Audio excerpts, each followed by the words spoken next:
first story number one, is untitled. When I was 14, I worked in a doll shop on the first floor of an old colonial house. At the time, I loved dolls, and it was my absolute dream job. Since I was so young, one of the elderly owners usually worked the register while I ran around the floor and storage room. At the front of the store was a large display of life-sized baby dolls. They looked extremely realistic and even felt real when you held them. There were maybe 15 to 20 of these dolls popped up on the tables or displayed in bassinets, like an uncanny nursery. Shortly after I started working, I noticed that the baby dolls sometimes moved around the shop. They turned up in strange places or in unnatural positions, like face down on a table. I was the only person working the floor, and I watched our customers really closely due to shoplifters, but I still assumed it must be from customers messing around with them. Then one day, I went in the storage room, and when I turned to leave, the door was locked. The room was really just a narrow closet lined with shelves, stacked floor to ceiling with dolls in their coffin-like boxes. I started banging on the door, and eventually the owner heard me freaking out and opened it.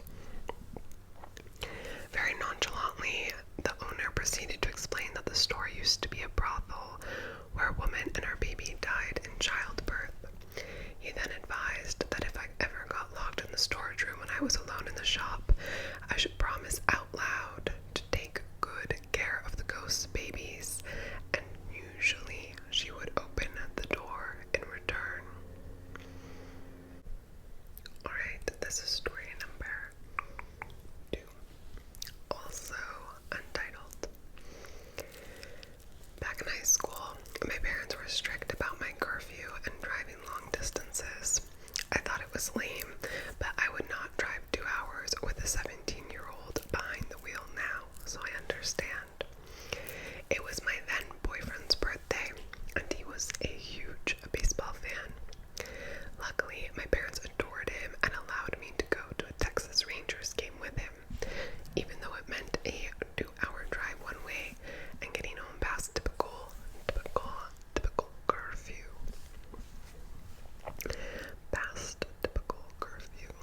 Despite the generosity, they still said I had to be home by 1 a.m.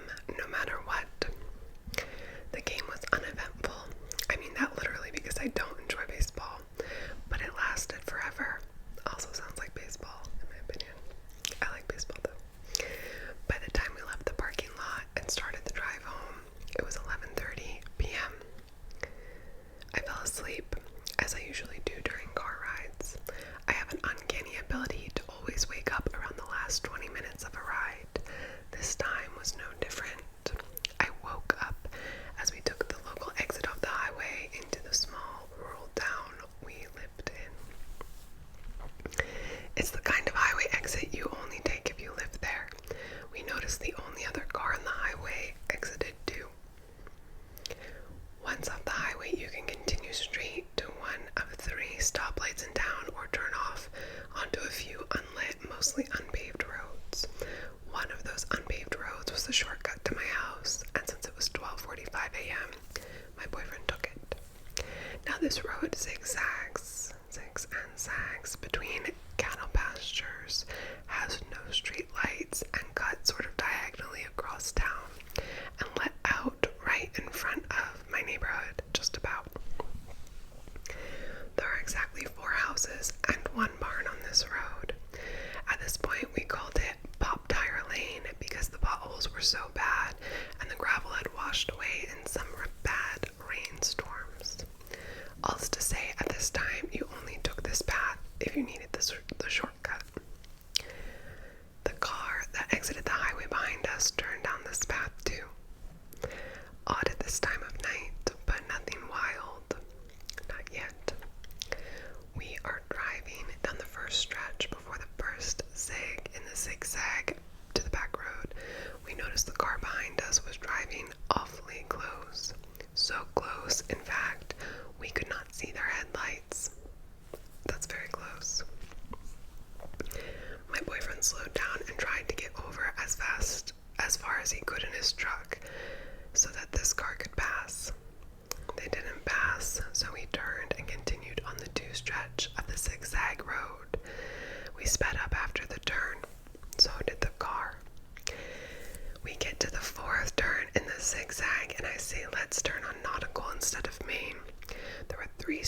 streets that turned into my rural neighborhood, nautical was used far less.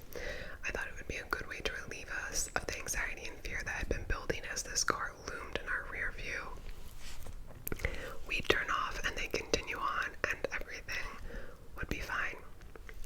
But they turned right behind us. I could feel my stomach drop. I know everyone who lives this way. It was a small town, and I did not know this car. The streets near my house were better paved, so my boyfriend picked up the pace. There were only a few turns left until we reached my house, and the car took every turn we did. After some tense minutes, we finally turned onto my street with 3 homes, which surely would be a turn this car would not take, but we were wrong. We pulled into the driveway and the car pulls behind us to block the driveway. They turned off their headlights and the street was pitch black. We could see the car was still on by the lights of the dash, softly illuminating the inside of the car and our rear view mirror. Don't tell me you can see their face, like, dimly illuminated. No. I could barely breathe. My boyfriend grabs a mag light, tells me to crawl over him. The driver's side was closest to the front door, and run. My parents left the door unlocked, knowing I'd be home late and not wanting me to fidget with the lock in the dark. It's 1:15 a.m. My parents are waiting, ready to scold me. I bust through the door, my boyfriend right behind me, and yell with all the breath I have, "We've been followed. Someone's outside." My dad, a large dude and quick-tempered, grabs his keys and hammer. He had been repairing stuff in the house, so it was close by, and he runs outside. He yells for my mom and I to stay inside, and we all wait for him to come back. He walks in and says the car was empty with the keys in the ignition.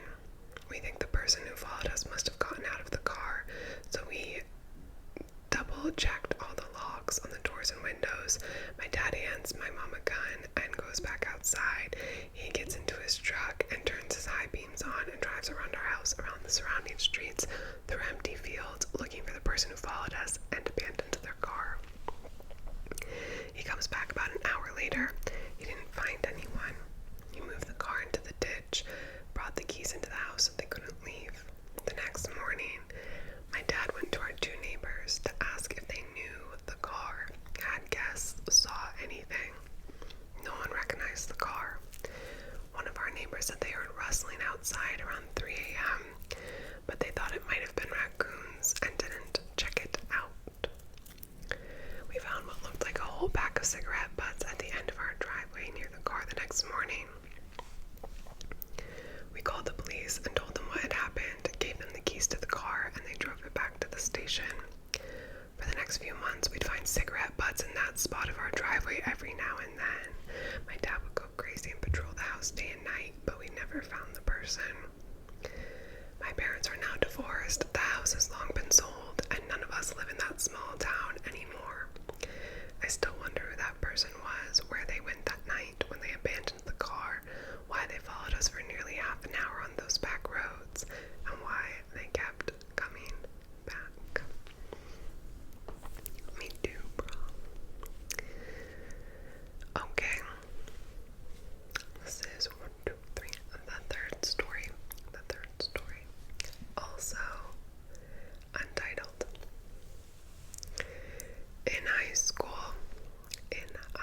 Back in high school, my then best friend and her sisters were very into scary things. They sound cool. Halloween, scary movies, you name it. Sophomore year, they were giving a Ouija board for Christmas. I'm sorry, but that sounds like a whack Christmas gift. I'm not even that scared of Ouija boards, but like for Christmas. Okay. I was very intrigued and couldn't wait to play with them, even though my mother stressed how dangerous it was. I dismissed it. I figured if my friend and her family weren't concerned, why should I be? I still remember my mom warning me that bad things could find their way in, but it didn't make sense. It's just a board game. At first it was super fun. We asked stupid questions, accused each other of moving the planchette, blah blah blah. Went on like that for a while. I'd go over, we'd play. Sometimes we got freaked out, sometimes we'd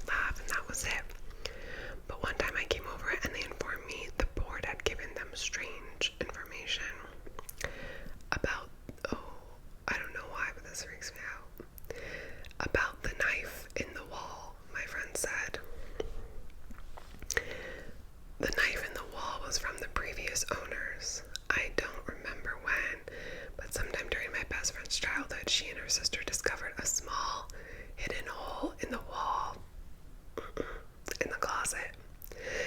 It was obvious the previous owner had used it as a small place to keep special things, as they found pictures and a knife with the name of the previous owner carved on the handle. After informing their mother, the stuff just ended up staying there. They couldn't return it to the previous owner. He had been an elderly man who had hung himself in the garage long before. They would remind me of this when we were trying to scare each other during sleepovers. Anyway, my friend and her sisters informed me that that day, the board had randomly spelled out, "No, move, knife." They had apparently expressed confusion, and the board had spelled out, closet. The board then confirmed that I was speaking about the closet knife. When I asked why they shouldn't move the knife, they recounted that the board had spelled out, bad happen. So they had decided that the spirit had meant something bad would happen. Finally, my friend's sister asked what would happen if they moved the knife from the closet, and the board spelled out, fire. According to my friend and her sisters, they believed the spirits were trying to tell them a fire would happen if they moved the knife. Well, that was terrifying to me, but I wasn't sure I believed it. Either way, my friends firmly stated that they would not touch anything in that little hole. Fast forward about 2 years later, we've all lost interest in the Ouija board. We no longer play with it, and we haven't touched it in years. I get a call from my friend, and she's almost hysterical. Finally, I'm able to understand. There was a wet, dry vacuum left plugged in their basement, and an electrical fire sparked. Thankfully, no one was home, and their 2 dogs and cats were rescued by firefighters. The inside of the house was almost completely damaged by smoke, and they had to live somewhere else for a while. It was a very difficult time for them, but thankfully they were able to recover and move on. Years later, my friend and I have an unrelated falling out and haven't spoken in some time. My mother and I run into her mother, and they began talking and catching up. Her mother begins to reminisce about the fire and says she could have sworn she unplugged the vacuum downstairs. She had been using the vacuum that day, she explained. She had been deep cleaning the whole house, including, she mentioned, some things from the previous owner. He even left a knife in the closet, a knife, she said. I wanted to move it, but the girls freaked out, so I just waited until they weren't looking and got rid of it. It hit me then that the Ouija board had made good on its threat. I don't like little holes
house to house.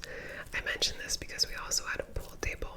In order to move the pool table, we'd have to hire a company to dismantle the table. We'd move, and then once the new house was available, the pool table guys would come over and reassemble it. I was 14 when we had just moved into a new house. I came home one day to find my dad there. This wasn't odd because my parents ran the business out of our home, so he was usually stopping by throughout the day. I knew my mom and siblings had other obligations that day, so I was expecting to be home alone, something I coveted at that age, for sure. My dad told me the pool table guys were coming by to set up the pool table. I just shrugged my shoulders and headed upstairs to my room. Not long after, I heard the pool table guys arrive. For some reason, I thought because of the sound of their voices that there were 3 of them. There might have been only 2 though, but I never actually saw them. After the pool table guys were there a short while, my dad came to my room and let me know he was leaving. I wasn't cool with this, and I'm still not cool with this. As a mom now, I can't imagine leaving my kid alone with complete strangers, but my dad didn't seem to be concerned. I love my parents, but certain things like that did not occur to them. My dad saw I was about to argue against being left alone with the pool table guys and told me it would be fine. They would finish up and perhaps need an invoice signed. Besides, I understood my dad had to leave to take care of something work-related, and that work was how we paid for things. Very reasonable. So my dad left, and I stayed shut up in my room. I tried to read, but I couldn't concentrate. I didn't want to listen to music. It seemed important that I be able to hear what was going on downstairs without being distracted. So I sat quietly in my room, listening to the pool table guys. I could hear them banging the pieces of the pool table around, and they talked and laughed while they worked. I couldn't hear what they were saying though, just voices and laughing. They seemed to be having a good time, joking around. Finally, it sounded like they were finished and packing up to leave. My plan was to wait for them to leave before coming out of my room and perhaps catching the last part of Ricky Lake. I heard the front door open and close, and it sounded like they were gone. I was about to get up and go downstairs when I heard someone, quietly coming up the stairs. The stairs in the house were hardwood, and since it was winter, it was clear someone was trying to walk, quietly up the stairs in boots. Without thinking, I got up, and as quickly as I could, while also trying to be silent, I rushed to my door and locked it. I heard him immediately walk over to my door and try to open it. The lock on the door was one of the weak ones that are used on interior doors. A hard push would likely break it. This room doesn't even have a lock. The one I'm in now. Great. Okay. While this was going on, I was initially thinking perhaps they needed something from me, like an invoice signed, as my dad had said. I was waiting for them to say hello or knock, and then it would be super awkward with him wondering why I was sitting in my room with my door locked like a weirdo. But he didn't say a word, just kept trying to open my door. I stayed absolutely silent. After trying my door for about 10 to 15 seconds, he went and walked into my parents' room, then my brother's, then my sister's, and then he came back to mine and tried to open it again. Holy crap. By this point, I didn't give an F how awkward it would be if he just needed an invoice signed. Everything in me was screaming, don't let him in. Yes, don't let him get this door open. I grabbed the knob on my side of the door and fought to keep it from turning, while on the other side, he tried to force the knob to turn. I was an extremely skinny and weak teenage girl. He should have been able to break the lock on the knob, but it held. After we waged war in this silent battle for about 30 seconds, he suddenly stopped. I then heard him walk down the stairs and out the front door. He just left, never saying anything, and I didn't say anything either. We were both completely silent, except I could hear him. Oh God. Oh no. Okay. I'm freaking out. Okay. We were both completely silent, except that I could hear him breathe on the other side of the door. I stayed in my room until my mom came home. This is where you would think I told my parents, but I didn't. My strange teenage reasoning at the time was that they wouldn't let me stay home alone anymore. It sounds so stupid now, but at the time it just